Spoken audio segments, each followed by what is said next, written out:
Hey guys, welcome back to a brand new video for That Fat Vegan. That's me. I wanted to, if you follow me on Twitter, you kind of know a little bit about like what's been going on here.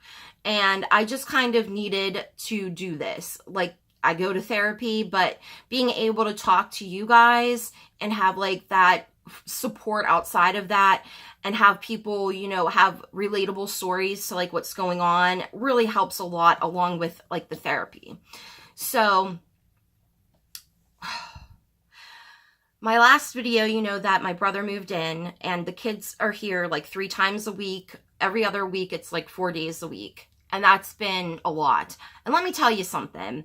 Before I got in the shower this morning, well, I was in the shower. I was wet in the shower. Don't have my shampoo because my brother took it.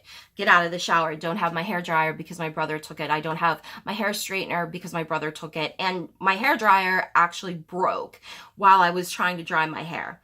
But so there's limited space. And he's been using my stuff and not like asking me, not putting it away. And I use this special tea tree oil shampoo that some people had recommended to me via Twitter.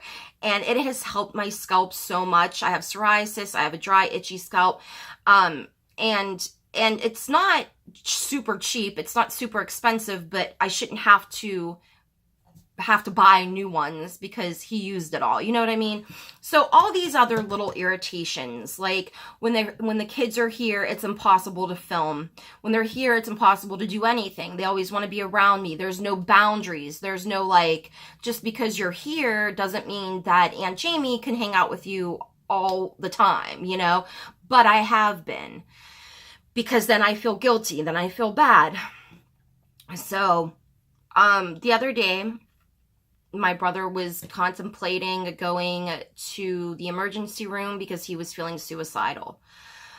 We did go to the emergency room the one night, and then yesterday he decided to go to a different hospital that has a psychiatric ward, and he voluntarily admitted himself because the divorce with, his wife and trying to find a new place to live, like, he's the one that had to leave the home that they had for like 13 years. He's the one that's like changing everything. And I just feel like it really hit him hard and he's having like a breakdown, And for him to be aware enough that he needed the help, like, that's great. And I feel bad when I get mad at him for all these little sort of like insignificant annoyances, but because he has so much else going on. It's been like a constant anxiety attack the past week. It's been, I've been very on edge. This isn't about me. I mean, my brother and his issues, I am worried for him. I'm concerned. I'm being as supportive as I can. It's just that things like this that happen trigger my addictive behavior. It triggers my anxiety. And I did drink on Wednesday it was. And I have that sober app. I did reset it. I did take a screenshot of it to show everybody that I fucked up. I hadn't been sleeping, hadn't been eating that well. I mean, forget talking about dieting and exercising. I still can't really do much because of my knee. I was taking Laddie for a walk this morning and we went down like this little hill and my knee, it made like this, like a creak, snap sort of noise, and I couldn't even straighten out my leg for like a second. I mean, it's just been crazy. So really, I've been just sort of all over the place. It's like I'm trying to do everything at one time, trying to quit smoking, trying to quit drinking, trying to eat well, trying to like work out or do what I can do because of my knee, and it's like just really overwhelming. And I know that I fucked up by drinking. It was just so hard not to, and it's because of me, I can in my head be like, oh my God, there's so much going on, and use those things as an excuse in a sense. It's not. Sometimes it's a reason why it's harder, to not drink. But I'm worried about him. I'm worried about my mom.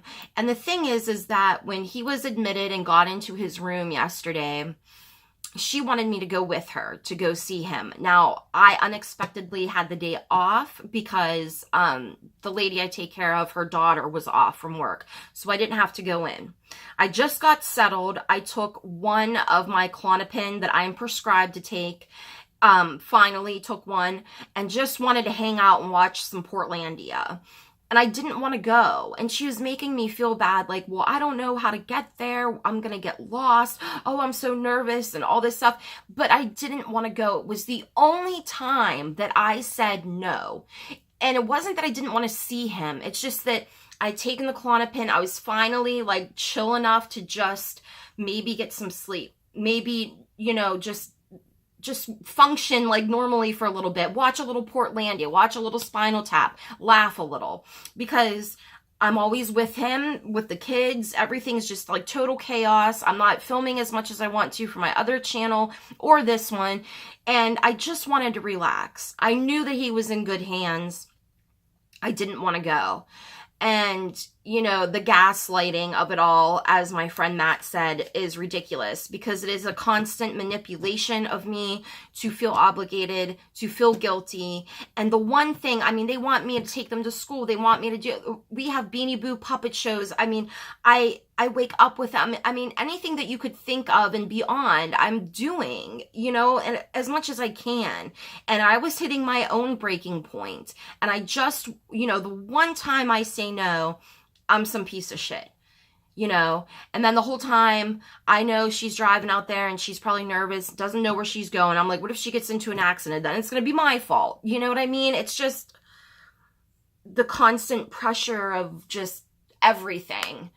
And I just about had enough. Like I was almost, I mean, I did sort of yell at her because I was just like, you know, I'm tired of everybody coming to me. Like, I get it. I get the severity of it and I'm supportive and I care. Obviously, I just need this afternoon to just be in bed with my dog and just laugh, you know what I mean? And just have like that space because I hardly have any space anymore.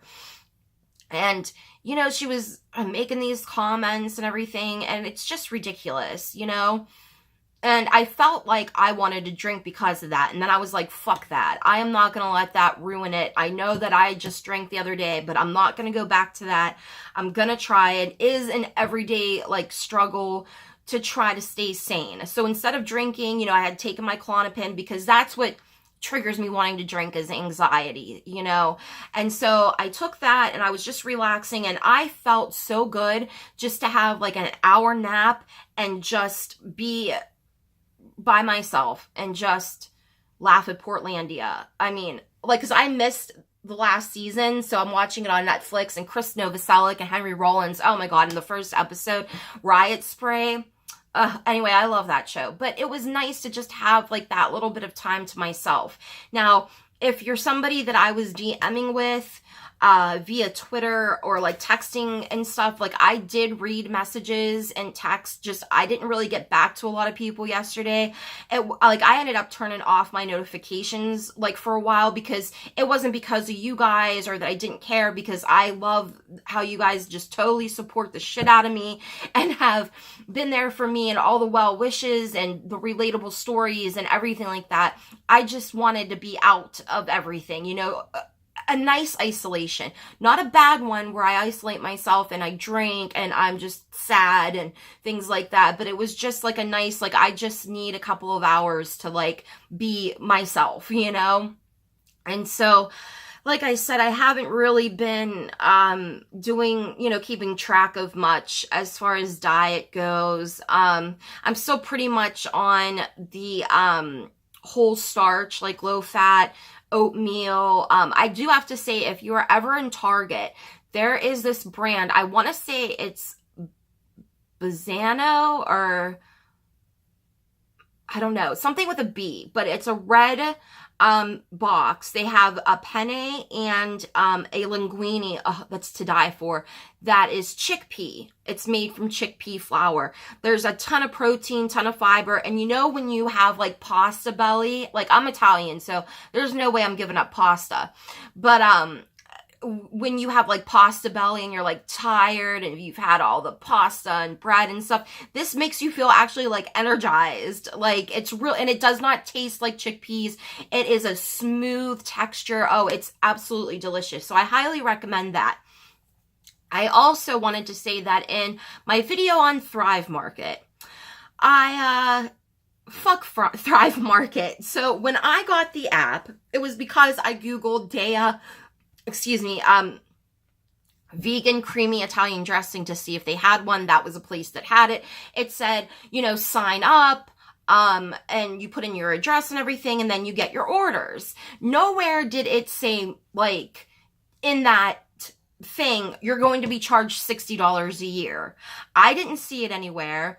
So now the issue is that so then over the weekend I was like, holy shit, there's a charge on here for $60 from fucking Thrive Market. Like, what? I cannot cancel this. I went into the app. I tried to take out the credit card info. Won't let me. Try to delete the address. Won't let me. It doesn't have a thing. It says like your account, like your orders and stuff, but I can't get a hold of anybody via email, calling them. So, I'm just calling the bank and be like, you know, just, you know, we're not, because you can like block charges, you know, and that's what I'm going to do, because this is ridiculous. So I do not recommend Thrive Market unless you are willing to pay that amount of money. But now you know, because I did not know, and I'm positive that it was probably there in some kind of print, but it really just seemed like you were signing up for like Amazon just so you had like an account to keep track of like your orders and stuff. I'm usually pretty good about like reading stuff like that because I don't want to have charges like that. I don't know how I missed it. And it could still be worth it to you guys, maybe to pay that $60 a year. But then on top of that, you're buying all this food. So it's like ridiculous. So, I am going to get out of that shit for sure. So I apologize for giving them a good review. They do have a lot of great products at a cheaper price if you're into organic, stuff like that, and like vegan stuff, or even paleo and whatnot. But that's just shady as shit. And then my husband and I were looking up the company and found like almost 500 complaints to the Better Business Bureau about their customer service, about trying to cancel their accounts. Like it's, and a lot of people said that they had to go to their bank and make it, you know, to like block this specific charge. So we'll see what happens. I'll keep you guys posted with that if I can get out of that. But, hopefully the next video is more positive, more upbeat. I'm sorry, it's just been a struggle lately. But I definitely want to post a content of like actual cooking or recipes or something so that just to get out of this like headspace, you know. But I did want to update you guys about that stuff, you know, what's been going on with my brother and with things here and with me and with that Thrive Market bullshit. So, I will see you in the next video. Hopefully we are preparing something good to eat. So thank you guys, you know, for watching, for supporting me, and subscribe if you feel like it, and follow me on Twitter. Thank you so much. Bye.